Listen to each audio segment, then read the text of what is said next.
Importir pakaian bekas ilegal, siap-siap dihukum mati ekonomi seumur hidup.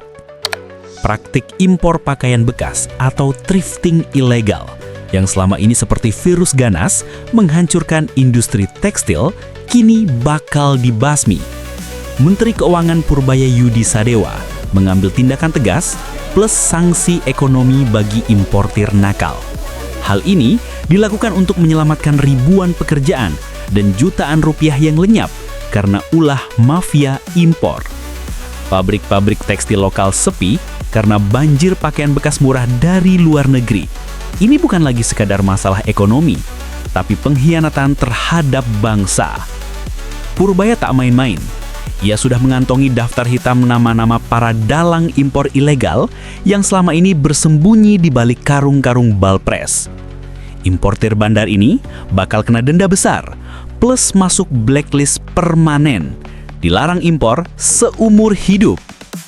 Data sejak 2024 hingga Agustus 2025, Direktorat Bea Cukai Kementerian Keuangan sudah menggelar lebih dari 1.500 operasi kilat, mengungkap kasus impor pakaian bekas ilegal dengan nilai fantastis mencapai 49,4 miliar rupiah.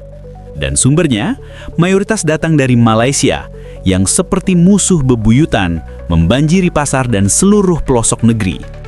Purbaya berjanji segera keluarkan peraturan Menteri Keuangan baru, perkuat Permendak nomor 40 tahun 2022. Fokusnya bukan razia pasar, tapi serangan langsung ke pelabuhan dan titik masuk utama. Monitor terus kan di lapangan. Jadi nanti nama-namanya saya udah punya sih, siapa yang tukang itu, yang biasanya tukang impor segala macam. Saya harapkan mereka mulai hentikan itu, karena ke depan kita akan tindak. Sekarang pun di lapangan kita periksa terus dari waktu ke waktu. Kalau ketangkap ya nggak bisa kayak dulu lagi kira-kira.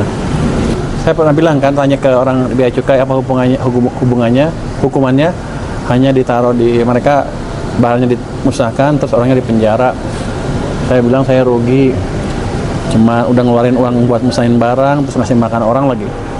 Jadi nanti barangnya dimusnahkan, orangnya denda, di penjara juga, dan akan di blacklist. Yang terlibat itu saya akan larang impor seumur hidup.